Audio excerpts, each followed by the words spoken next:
اعوذ باللہ من الشیطان الرجیم بسم اللہ الرحمن الرحیم اللہم صلی علی محمد وآل محمد وعجل فرجہم۔ معزز ناظرین، آپ دیکھ رہے ہیں پروگرام احکام اسلامی۔ میں ہوں آپ کا میزبان اطہر کاظمی۔ ایک بار پھر سعادت ہے کہ ہم اس پروگرام کو لے کر آپ کی خدمت میں حاضر ہیں۔ ہمارے ساتھ موجود ہیں حجت الاسلام والمسلمین علی جناب مولانا مصطفیٰ علی خان ادیب الہندی صاحب قبلہ۔ قبل اس کے کہ ان کا استقبال کیا جائے اور اس پروگرام کا آغاز کیا جائے، ایک حدیث مبارک آپ تمام ناظرین کی خدمت میں پیش کرتے ہیں۔ امام موسیٰ کاظم علیہ السلام نے ارشاد فرمایا، خوبصورت ہیں وہ ہمارے شیعہ جو ہمارے قائم علیہ السلام کی غیبت کے زمانے میں ہماری محبت کے ساتھ مستحکم رہیں گے۔ اور یقیناً ہم ہر بار یہی بات کہہ رہے ہیں کہ ہم خداوند متعال ہمیں اور ہم سب کو اپنے امام کی معرفت حاصل کرنے کی توفیق عطا فرمائے، الہی آمین۔ آئیے آغا کا استقبال کرتے ہیں اور اس پروگرام کا آغاز کرتے ہیں۔ السلام علیکم۔ علیکم السلام ورحمۃ اللہ۔ آغا، سوالوں کا سلسلہ جاری ہے۔ یہاں پر ایک سوال ایک صاحب نے کیا ہے، السلام علیکم، کیا عورت اپنے مہر کو معاف کر سکتی ہے؟ اس میں کبھی کبھی ہوتا ہے کہ کچھ لوگ جبراً یہ عمل کرواتے ہیں کہ اس کو پہلے ہی کہا جائے کہ نہیں تمہیں، تو یہ سارے عمل جو ہے مہر سے سلسلے سے کیسے ہیں؟ اعوذ باللہ من الشیطان الرجیم، بسم اللہ الرحمن الرحیم، الحمدللہ رب العالمین، وصلی اللہ علی سیدنا محمد وآلہ الطیبین الطاہرین۔ دیکھیں، مہر جو ہے وہ عقد میں لازم ہے، یعنی ضروری ہے کہ تعین ہو، یعنی طے ہو کہ اتنا مہر ہے، اور خاتون کو پورا اختیار ہے کہ وہ اپنے مہر کو جیسے چاہے اور جتنا چاہے تعین کرے۔ البتہ بہتر یہ ہے کہ رسول اکرم صلی اللہ علیہ وآلہ نے ارشاد فرمایا کہ یعنی ائمہ علیہ السلام کی سیرت کے لحاظ سے مہر جو ہے وہ سنت یا مہر سنہ جسے کہتے ہیں، یا مہر فاطمی، یہ دونوں مہر جو ہیں وہ ایک ہی مہر ہے، یعنی تقریباً 1.25 کلو چاندی کی قیمت، جو بھی آج کی ڈیٹ میں سلور کا کوئن کی قیمت ہو، اس کی 1.25 کلو چاندی کی جو قیمت ہے وہ مہر السنہ یا مہر فاطمی ہے۔ اب اس سے زیادہ بھی کوئی لینا چاہے تو کوئی حرج نہیں ہے، اس سے کم میں بھی کوئی حرج نہیں ہے، اس سے زیادہ بہتر یہ کہ اس سے زیادہ نہ کیا جائے، لیکن بہرحال خاتون کو پورا اختیار ہے کہ اپنا جیسا چاہے مہر معین کر سکتی ہے۔ جب اختیار اس کا ہے اور ملکیت اس کی ہے تو اس کے بعد سارے اختیار ہیں۔ اب وہ اگر چاہے بعد میں شوہر سے کہے کہ مجھے نہیں چاہیے، کوئی حرج نہیں ہے، یا نصف کر دے کہ مجھے آدھا دے دیجیے، آدھے کی ضرورت نہیں ہے، یہ پورا اس کی ملکیت ہے، جیسے چاہے وہ اس کے ساتھ وہ برتاؤ کر سکتی ہے، اور شوہر پر لازم ہے کہ جب بھی وہ مہر طلب کرے اس کو دیا جائے۔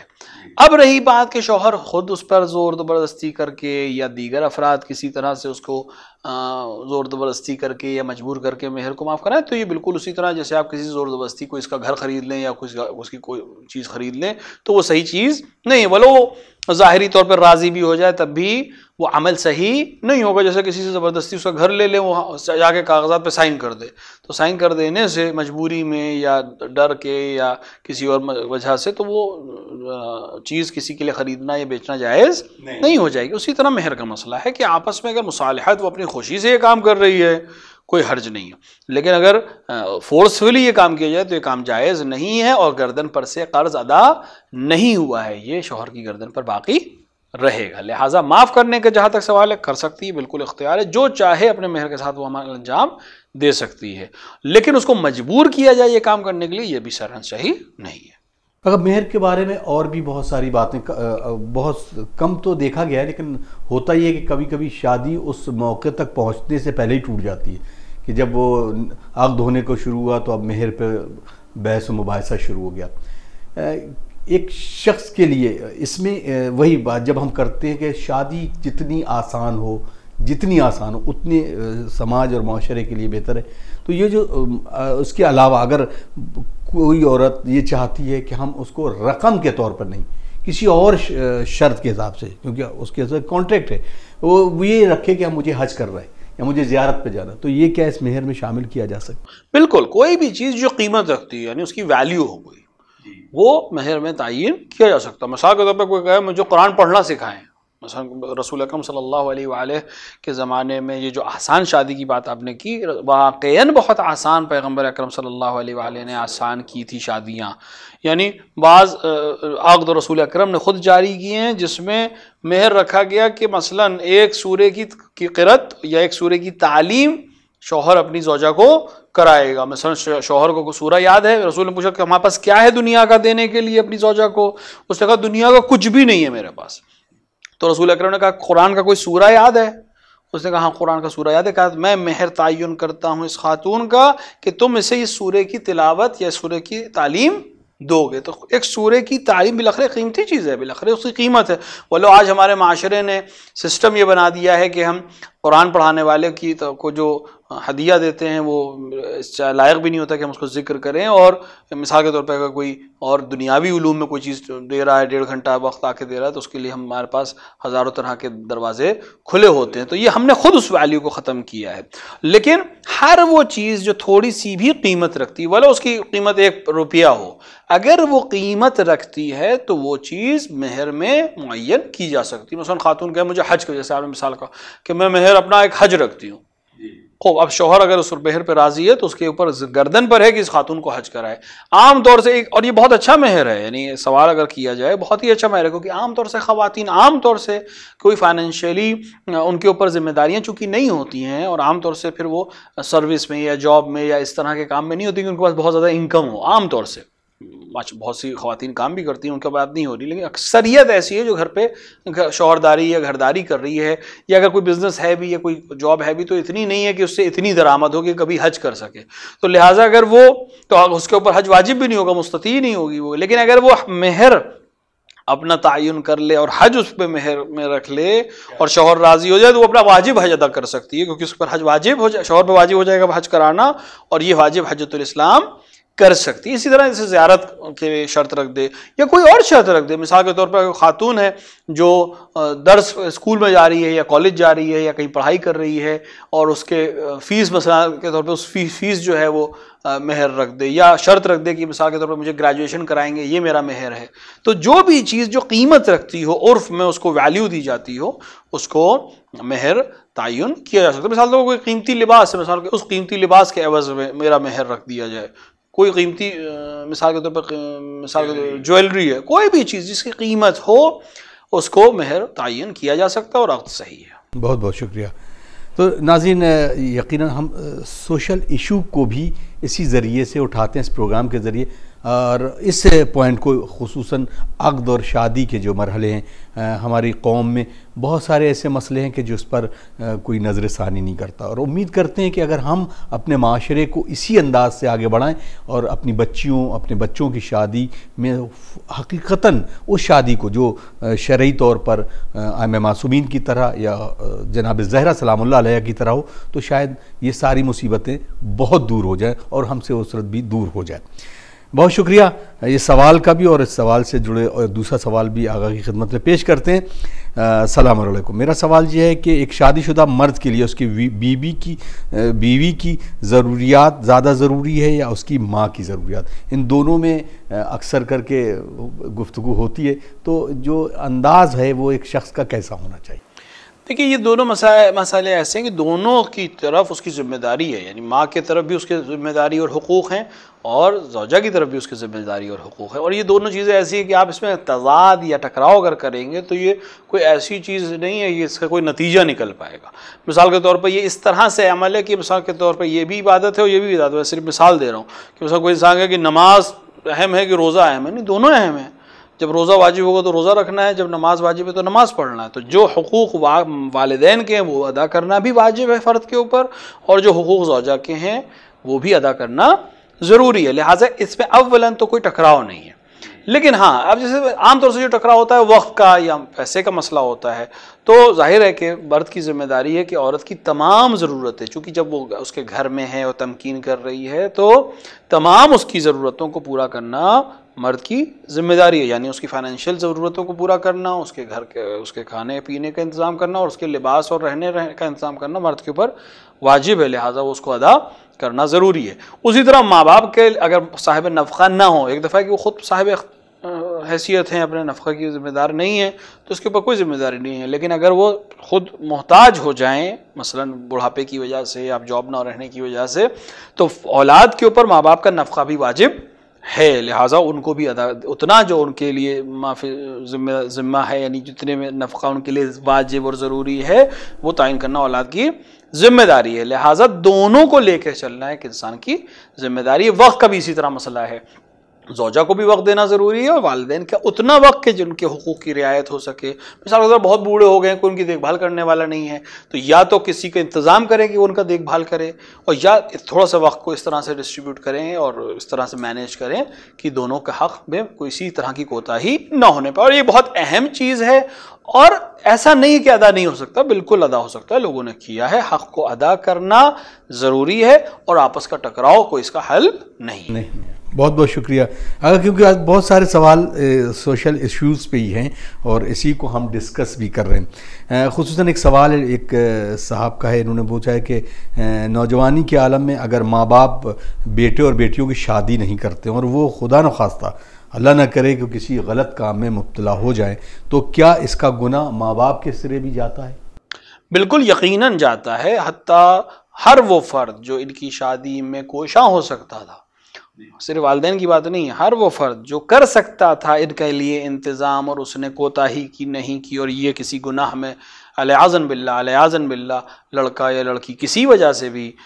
مبتلا ہوئے، تو وہ سب افراد، وہ تمام افراد جو ان کو اس گناہ سے بچا سکتے تھے. ایک دفعہ ہے کہ ماں باپ ہیں، ایک دفعہ کہ نہیں ماں باپ میں تو نہیں ہے، لیکن بالآخر ایک فرد ہے جس کی حیثیت، مثال کے تو بہت سے گھروں میں ایسا ہوتا ہے کہ والدین کے ساتھ ساتھ چچا ہیں، دادا ہیں، حیثیت رکھتے ہیں اور ان کی بات کا اثر ہے. ایک دفعہ کہ ان سے ربط نہیں ہے، کوئی بات نہیں ہے، شرعاً بھی کوئی ربط نہیں ہے، لیکن ایک دفعہ ہے کہ یہ انسان یہ کام کر سکتا ہے. یعنی مثال کے طور پہ دادا موجود ہے، اور اگر دادا چاہے تو اپنے پوتے کی شادی کر سکتا ہے، یا پوتے کی شادی کر سکتا ہے، پوتی کی شادی کر سکتا ہے، اس کو کسی سے اجازت کی ضرورت نہیں ہے. صاحب حیثیت ہے، پوتا و پوتے کی شادی کر سکتا ہے، اس کے کرنے پہ کسی کو اعتراض بھی نہیں ہے. اگر کوئی بات بھی کہے گا تو دادا ہونے کی حیثیت سے کوئی اس کو روک نہیں سکتا، اور نہ کرے تو وہ بھی ذمہ دار ہے. یا کوئی اور ہے جو گارجن بنا ہے گھر کا، کوئی بہت سے لوگ ہوتے ہیں جو خاندان میں اثر رکھتے ہیں، رسوخ رکھتے ہیں، خود عمل نہیں کرتے ہیں لیکن کر سکتے ہیں، کہنے پہ ان کی بات کا اثر ہے. تو ہر وہ انسان جو کسی بھی طرح سے ان کے معاملے کو حل کر سکتا تھا، جانتا تھا کہ میں حل کر سکتا ہوں، پھر بھی کوتاہی کرے، وہ سب ذمہ دار ہیں. اور ان کے گناہ کے جس طرح سے ثواب میں انسان شریک ہوتا ہے، اسی طرح گناہ کے بھی ذمہ دار ہو سکتا ہے اگر اس کا سبب بنا ہو یا اس کی کوتاہی کی وجہ سے یہ مبتلا ہو. بالکل جس نے گناہ کیا وہ تو اپنی سزا لے گا ہی، لیکن جنہوں نے کوتاہی کی اور وہ مجبور ہوئے اس گناہ کی طرف جانے پہ، وہ بھی یقیناً صاحب مواخذہ ہوں گے اور خدا ان سے سوال کرے گا. بہت بہت شکریہ. نسرین زہرا ویراول گجرات سے سوال کرتی ہیں کہ روزی کے لیے مولانا صاحب کوئی ایسی دعا بتائے کہ جس سے روزی بہتر ہو جائے اور آمدنی بڑھ جائے. دیکھیں روزی کے لیے بہت سے اعمال کتابوں میں بھی درج ہیں اور احادیث میں بھی درج ہیں. مرجع علی قدر حضرت اللہ علیہ کی سفارشوں کو اگر ہم مد نظر رکھیں تو ان کا کہنا جو ہے وہ یہ ہے کہ انسان رزق و روزی کے لیے جس چیز کی سب سے زیادہ اہمیت ہے وہ ہے نماز کا پابند ہونا.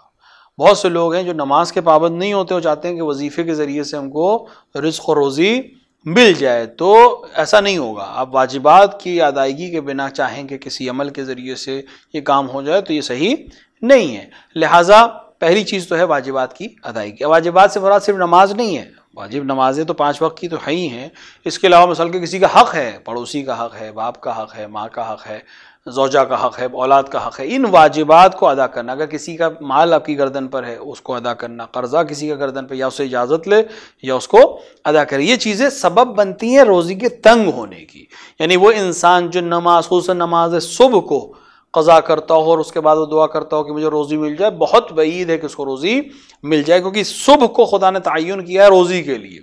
اور انسان خصوصاً نماز صبح سے لے کر طلوع آفتاب تک سونے کو اسی لیے منع کیا ہے علماء نے کہ وہ روزی کا وقت ہے. اگر انسان کوئی اس وقت سوتا ہے اور اس کو پھر بھی روزی مل رہی تو کسی اور کی روزی اس کو دی جا رہی ہے. یعنی گھر میں کوئی اور اچھا عمل کر رہا ہے جس کے نتیجے میں اس کو بھی روزی مل رہی ہے. تو ایک تو واجبات کی ادائیگی ہے. دوسرا 100 بار صبح میں استغفار، یعنی ان واجبات کی ادائیگی کے ساتھ جو عمل کر سکتے ہیں اور روزی میں وہ برکت دے گا، وہ 100 بار صبح میں استغفار، یعنی استغفر اللہ ربی واتوب الیہ کہنا، اور شام کو بھی 100 بار استغفار کہنا. اس کے ساتھ ساتھ ایک جو چیز بہت مجرب ہے اور بہت زیادہ اثر رکھتی ہے واجبات کی ادائیگی کے ساتھ، میں عرض کر رہا ہوں، یہ نہیں کہ اس کو کر لیں گے واجبات کو چھوڑ دیں گے تو ہو جائے گا. واجبات تو مسٹ ہیں، اس کے بعد یہ الگ سے ہے. بالکل اس ایسٹرک کی طرح جو عام طور سے ایڈز میں لگایا جاتا ہے کنڈیشن سپلائی، تو یہ کنڈیشن سپلائی کے بعد ہے، یعنی واجبات ادا کیے ہوں، کسی کے حق میں ظلم نہ کیا ہو، پھر اگر روزی کو بڑھانے کے لیے دعا کرنا چاہیں تو یہ طریقہ ہے کہ ایک تو استغفار کرنا، دوسرا سورہ واقعہ کی تلاوت کرنا، شب میں خصوصاً نماز مغرب یا نماز مغرب و عشاء کے بعد تلاوت کر کے روزی کے لیے دعا کرنا، کیونکہ روایات میں ہے کہ جو انسان سورہ واقعہ کی تلاوت کرتا ہے خداوند عالم اس کی روزی کو بہت کشادہ کرتا ہے، اور اس کو لوگوں نے علماء نے ملاحظہ بھی کیا ہے، لہٰذا یہ عمل ایسے ہیں جس کو انجام دے سکتا ہے، جس کی وجہ سے روزی میں برکت ہو سکتی ہے۔ اگر بہت سارے سوال میوزک کو لے کر ہوتے ہیں، اور میوزک کے بارے میں لوگوں کو یہ رہتا ہے کہ یہ ایک ایسی چیز ہے کہ جو سب کو اپنی طرف اٹریکٹ کرتی ہے، خاص طور سے وہ جگہ جہاں پر لوگ جاتے ہیں اکثر اور ان کا اس میوزک سے واسطہ نہیں ہوتا ہے، لیکن پھر بھی کیونکہ کانوں میں وہ آوازیں پہنچتی ہیں، تو ایسی جگہ پر کیا احتیاط برتنی چاہیے؟ دیکھیے میوزک جہاں تک مسئلہ ہے تو میوزک اگر انسٹرومنٹل ہے تو حرام ہے، مطلقاً حرام ہے، اور جو نان انسٹرومنٹل میوزک ہے اس کو علماء نے جائز ہونے کا فتویٰ دیا ہے۔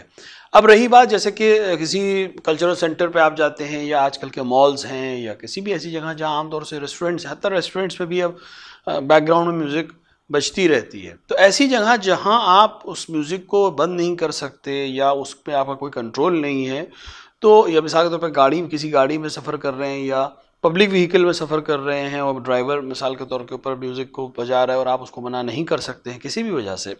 تو ایسی جگہ جہاں آپ کے کنٹرول میں نہیں ہے، کوئی دوسرا استعمال کر رہا ہے یا کوئی دوسرے سسٹم کے تحت وہ بج رہی ہے اور آپ کے کان میں آواز جا رہی ہے، تو ایسی جگہ پر کان میں آواز جانے کا مسئلہ نہیں ہے، لیکن خود اس کی طرف غور کرنا یہ صحیح نہیں ہوگا، یعنی اتنی احتیاط کرنی کہ ہم اس کو نہ سنیں اور اس کی طرف دھیان نہ دیں، باقی اگر وہ بیک گراؤنڈ میں بج رہی ہے تو اس سے کوئی حرج نہیں ہے۔ توجہ پیش کرتے بہت سارے ایسے افراد ہوتے ہیں جو بات کرتے ہیں کہ اگر ایسا ہوتا تو بہتر ہے کہ مثلاً ہم اس گانے کی طرف نہیں توجہ دے رہے ہیں، اور اگر وہ بج رہا ہے تو اس سے مطلب نہیں، اور اگر بہت زیادہ لہو و لعاب کی بات ہوتی ہے کہ اس میں بہت زیادہ گھس جانا تبھی اس کو حرام کی اس میں آئے، تو مطلقاً حرام ہے کس طریقے کا؟ کیونکہ یہ بار بار آپ بتاتے رہتے ہیں، تو اس کو ایک بار پھر میں چاہتا ہوں کہ اس کو پھر سے تفصیل دیکھیے میوزک میں مطلق حرام کا مطلب یہ ہے کہ میوزک کا انسٹرومنٹل میوزک بجانا، سننا، کسی بھی طرح کے کسی پروگرام میں استعمال کرنا شرعاً جائز نہیں ہے۔ اب صرف ایک مسئلہ آتا ہے کہ اگر کہیں اور بج رہی ہو، کسی اور جگہ سے آواز آ رہی ہو اور اس آواز آپ کے کان تک آ رہی ہے، ظاہر ہے انسان کان بند کر کے نہیں چل سکتا، ظاہر سے اس کو بہت سی آوازوں کی ضرورت ہے، کان تو مسلسل بند نہیں رکھ سکتا، ایسی جگہ پر چونکہ استماع کے حکم میں نہیں ہے، استماع کا مطلب یہ ہوتا ہے کہ انسان خود کان لگائے اور سنے، استماع حرام ہے، یعنی خود سے سننا، قصد کے ساتھ سننا حرام ہے۔ اگر قصد نہیں ہے سننے کا، میوزک کسی بیک گراؤنڈ میں بج رہی ہے، آواز آپ کے کان میں پڑ رہی ہے لیکن آپ اس کی طرف متوجہ نہیں ہے، اور ایسا بہت عام سی بات ہے کہ بہت سی چیزیں ہوتی ہیں اور ہم اس کی طرف متوجہ نہیں ہوتے، اگر اس کی طرف متوجہ نہیں ہے تو کوئی مسئلہ نہیں ہے، اس کے معنی میں جانا یا اس کے میننگز کو سمجھنا یہ حد نہیں ہے، حد یہ ہے کہ ہم اس کی طرف متوجہ نہیں ہے، ہاں بیک گراؤنڈ میں بج رہی ہے، ہمارے کنٹرول میں نہیں ہے، اس پہ ہمارا کوئی مسئلہ نہیں ہے، بس اتنا خیال رکھنا ہے کہ ہم اس کی طرف متوجہ نہ ہوں، اس کے معنی، مفاہیم یا لہو، اور کیونکہ جیسے ہی آپ میوزک کی طرف متوجہ ہوں گے ظاہر سی بات ہے اس کے اثرات آپ کی باڈی کے اوپر اپنے آپ مرتب ہونا شروع ہو جائیں گے، لہٰذا اس سے استماع کرنا، سننا، قصد کے ساتھ سننا یہ جائز نہیں ہے، وإلا اگر کان میں آواز آ رہی تو کوئی حرج نہیں ہے۔ بہت بہت شکریہ۔ خواہر کا ایک سوال ہے، انہوں نے پوچھا ہے کہ حیض کے وقت مثلاً جو شبہ قدر ہوتی اس میں اپنے اعمال کیا بجائے جا سکتا، مطلب اس کو کیا جا سکتا ہے؟ بالکل کوئی حرج نہیں ہے، شبہ عالم حیض یعنی خواتین جب حیض کے ایام میں ہوتی ہیں تو مستحب ہے کہ جو وقت نماز ہو، جو وقت عبادت ہو ان کا باقی دنوں میں، اس وقت وہ وضو کر کے اپنے لباس کو تھوڑا تبدیل کر کے، اپنے آپ کو پاک کر کے، وہ لباس تبدیل کر کے اپنے مصلی پہ یا جہاں بھی عبادت کرتی ہوں وہاں بیٹھیں اتنی دیر جتنی دیر وہ عام طور سے باقی دنوں میں نماز پڑھتی ہیں، اور ذکر خدا کرنے کے لیے طہارت شرط نہیں ہے، لہٰذا ذکر خدا، تسبیح پڑھنا، حتیٰ قرآن کے سوروں کی تلاوت بھی کی جا سکتی ہے، کیونکہ پہلے بھی بیان کیا گیا کہ قرآن کے سورے کی تلاوت کرنا مکروہ ہے 7 آیت سے زیادہ، مکروہ کا مطلب یہ کہ ثواب اس کا کم ہے، لیکن اگر انسان ذکر خدا، سبحان اللہ کی تسبیح ہے، الحمدللہ کی تسبیح ہے، یا کوئی بھی تسبیح، کوئی بھی ذکر اگر انسان کر رہا ہے تو کوئی حرج نہیں ہے۔ اسی طرح اعمال شب قدر ہے، اگر انسان اس میں اعمال کر، اب جیسے اس میں سوروں کا پڑھنا ہے بعض میں، تو اگر سوروں کو پڑھنا چاہے تب بھی پڑھ سکتی ہے، بس اس کو صرف احتیاط یہ کرنی ہے کہ قرآن کے جو حروف ہیں اس پہ ہاتھ نہیں لگنا چاہیے، ورنہ وضو کر کے اپنے آپ کو آمادہ کر کے وہ مصلی پہ بیٹھ کر دعائیں پڑھ سکتی ہیں، ذکر پڑھ سکتی ہیں، کوئی حرج نہیں ہے۔ بہت بہت شکریہ۔ محمد نفیس صاحب یہ علی گڑھ سے سوال کرتے ہیں، آغا ہمارے ہاں جو کارپیٹ بچھی ہوئی چپکی ہوئی ہے اس کو پاک نجس ہو جائے تو اس کو پاک کرنے کا کیا طریقہ ہوگا؟ دیکھیں اصل اگر اس طرح کی کوئی کارپیٹ ہو کہ جو ہٹائی بالکل نہیں جا سکتی، جیسے کہ آج کل کی میٹرس ہوتی ہے بالکل چپک جاتی ہے وہ، تو اگر اس کو نجس ہو جائے کسی وجہ سے تو آپ صرف اتنا کر سکتے ہیں کہ اگر اس کے نیچے کوئی اگر وہ اکھاڑی جا سکتی ہے، جیسے کہ انہوں نے کہا کہ نہیں اکھاڑی جا سکتی ہے، تو اس کو پاک کرنے کا صرف ایک ہی طریقہ، کیونکہ کارپیٹ ہے یا کوئی بھی ایسی چیز ہے، اس کو پاک کرنے کا صرف ایک ہی طریقہ ہے کہ وہ پانی سے پاک کی جائے۔ اب صرف ایک احتیاط آپ کر سکتے ہیں کہ اتنے ایریے کو آپ اوائڈ کریں، کیونکہ ہر چیز کو فوراً پاک کرنا ضروری نہیں ہوتا ہے۔ اگر وہ مسجد کا حصہ ہے تو ظاہر ہے اس کو پاک کرنا واجب ہے، لیکن آپ کے گھر کا کوئی حصہ ہے تو اس کو فوراً پاک کرنا ضروری نہیں ہے، لہٰذا کوئی اور طریقہ پاک کرنے کا نہیں سوائے اس کے کہ اس کو اٹھایا جائے اور پانی سے دھویا جائے۔ اگر نہیں دھو سکتے ہیں تو اتنے ایریے کو آپ اوائڈ کریں، مثال کے طور پر گیلے بدن کے ساتھ وہاں پہ نہ بیٹھیں یا نماز وہاں پر نہ پڑھیں۔ باقی اگر وہ نجس ہے بھی تو کوئی اتنا مسئلہ نہیں ہے، وَإِلَّا پاک کرنے کا صرف ایک ہی طریقہ ہے کہ اس کو اٹھایا جائے اور پانی سے پاک کیا جائے۔ شکریہ۔ ناظرین آپ دیکھ رہے ہیں پروگرام احکام اسلامی اور ہمارے پاس آپ کے سوالات پہنچ رہے ہیں، اور امید کرتے ہیں کہ آئندہ دیے گئے اس نمبر پر آپ دوسروں کو بھی یہ بات پہنچائیں گے کہ اس پر سوالات بھیج سکتے ہیں اور ان کے جواب ہم آپ تک پہنچانے کی کوشش کریں گے۔ آئیے بڑھتے ہیں اگلے سوال کی طرف۔ السلام علیکم، اگر نماز جماعت میں جب امام سورہ پڑھتا ہے تب اس کے پیچھے کھڑے رہ کر کیا اس سورے کو دہرانا چاہیے یا بالکل خاموش رہنا چاہیے؟ نماز جماعت میں سورے کی تلاوت یعنی سورہ حمد اور جو بعد میں سورہ پڑھا جائے اس کی تلاوت کے علاوہ باقی تمام اذکار ماموم کو خود سے دہرانے ہیں۔ اب رہی بات کہ سورے میں کیا کرنا ہے، اس وقت خاموشی سے سننا سب سے بہتر ہے، لیکن اگر کوئی انسان بغیر آواز کے اس کو دہرانا چاہے تب بھی کوئی حرج نہیں ہے، یہ کام بھی کر سکتا ہے۔ جزاک اللہ۔ السلام علیکم، خاک شفا کو فیس پہ لگا سکتے ہیں کیا؟ کیونکہ بہت ساری ایسی چیزیں ہوتی ہیں اس کے مٹی کی وجہ سے چہرے کی رونق بڑھ جاتی ہے، اسے ایک ملتانی مٹی کے نام سے آتی ہے، تو کیا اس طریقے کے یوز خاک شفا کا کیا جا سکتا ہے؟ خاک شفا باقی تمام خاک کے مقابلے میں بہت مقدس اور بہت عظیم خاک ہے، البتہ چہرے پہ لگانے میں شرعاً کوئی مسئلہ نہیں ہے۔ ہم سجدے میں جاتے ہیں خاک شفا پہ ہی سجدہ کرتے ہیں، بہت دفعہ ایسا ہوتا ہے جب سجدے سے سر اٹھاتے ہیں تو وہ خاک ہمارے سر پہ ماتھے پہ لگی ہوتی ہے، لہٰذا شفا کی نیت سے مثال کے طور پہ لگانا چاہیں یا چہرے پر نور کی نیت سے لگانا چاہیں کوئی حرج نہیں ہے، لیکن خاک شفا کا ایسا کوئی عمل جس سے اس کا احترام اور تقدس پامال ہو اس سے بھی ہمیں پرہیز کرنا چاہیے۔ لہٰذا اگر مثال کے طور کے پر کوئی انسان ایسا ہے کہ جو فیس پیک بنا رہا ہے آج کل کے ہوتا ہے اور اس کے اندر وہ خاک شفا ملا کے اس لیے چہرے پہ لگا رہا ہے کہ یہ خاک شفا ہے اور اس سے میرے چہرے کو شفا یا نور یا برکت حاصل ہوگی تو کوئی حرج نہیں ہے، بس اس کا خیال رکھنا ہے کہ چونکہ ظاہر سی ہوتا ہے جب آپ چہرے پہ لگا رہے ہیں اور بعد میں اس کو دھوئیں گے تو دھون کہیں مثال کے طور پر کسی ایسی جگہ جا رہا ہے جو تقدس کے خلاف ہو تو اس کا خیال رکھنا چاہیے، لہٰذا خود چہرے پہ لگانے میں کوئی حرج نہیں ہے، لیکن اس کے بعد کے جو مراحل ہیں اس کا خیال رکھنا ضروری ہے۔ بہت بہت شکریہ۔ اگلا سوال آپ کا۔ السلام علیکم، پروڈکٹ میں جس پہ نام لکھے ہوتے ہیں ایسے کہ جس نام سے الگ سے پہچان ہوتی ہے، یہ پروڈکٹ غیر مسلم کا بنایا ہوا ہے، پیکنگ میں جیسے بٹر ہے، چیز ہے، اس طرح کے تمام پروڈکٹ، تو اس کو استعمال کیسے کیا جائے؟ دیکھیے وہ پروڈکٹس جو کمپنی میڈ ہوتے ہیں اور اس پہ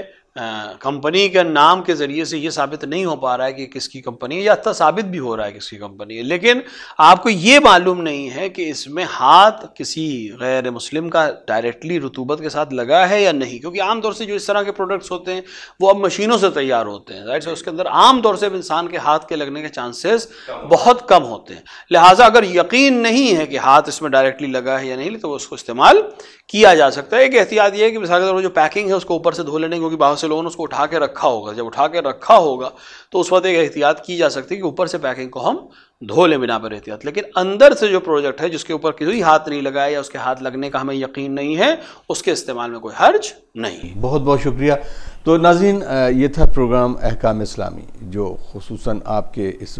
وقت پر آپ اس کو سماعت فرماتے ہیں، اور امید کرتے ہیں آپ اس پروگرام کو زیادہ سے زیادہ لوگوں تک بھی پہنچائیں گے۔ ہمیں دیجیے اجازت، انشاءاللہ اگلے ایپیسوڈ میں کچھ اور سوالوں کے ساتھ پھر حاضر خدمت ہوں گے۔ والسلام علیکم ورحمۃ اللہ وبرکاتہ۔ آئیے دعا کرتے ہیں، اللہم عجل ولیک الفرج۔